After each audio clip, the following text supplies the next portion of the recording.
Good morning. While I was reading the Bible this morning, I came across this parable that Jesus told that really got my attention and really spoke to my heart. I want to read it to you.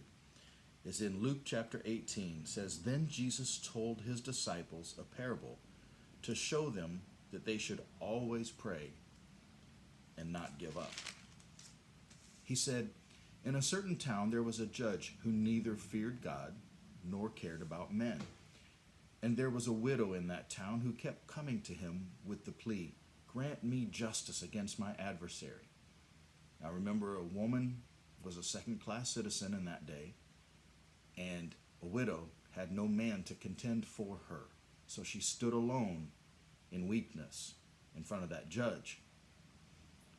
Jesus continued on. For some time he refused, but finally he said to himself, Even though I don't fear God or care about men, yet because this widow keeps bothering me, I will see that she gets justice, so that she won't eventually wear me out with her coming.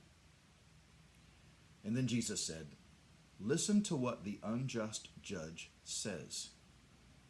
And will not God bring about justice for his chosen ones who cry out to him day and night?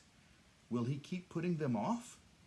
I tell you, he will see that they get justice, and quickly. However, when the Son of Man comes, will he find faith on the earth? And that's the thing that really got me, is that when we are persistent in coming to God with what we need, he considers that as faith. It takes faith to believe that he hears us, that he cares, that we're not just talking to the ceiling, but that he cares. And I was challenged in my own heart.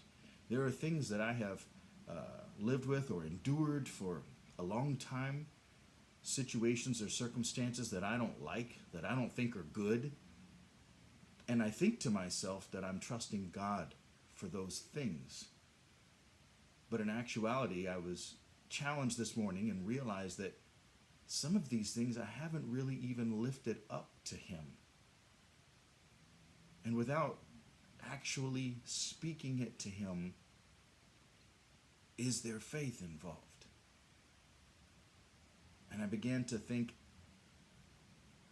if I don't stop, if there's not a point in time when I stop and say, God, I'm addressing you on this. I'm asking you to change this. I'm asking you to do something about this.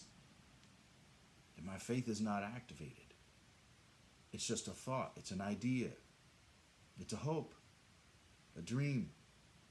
But when I stop and lift my voice to heaven and lift my hands to heaven and say, God, I need change in this situation. I'm trusting you to change this, to give me justice, to set things right. Then my faith is activated and God is moved, and he promises that he will absolutely correct our situation. He will do what is good and right for us. If an unjust judge will do it simply to silence a widow woman, then surely the living, loving God that we serve will act and move on our behalf. So I would challenge you this morning. Look to God. Stop. Look to him. Speak to him. And ask him again to move in this situation or this circumstance that seems bad to you. And ask him to change it, and ask him to give you the grace to live honorably until he does. And he will change us in the process and make us more like him. He'll add to our faith, and he'll move us where he wants us to be.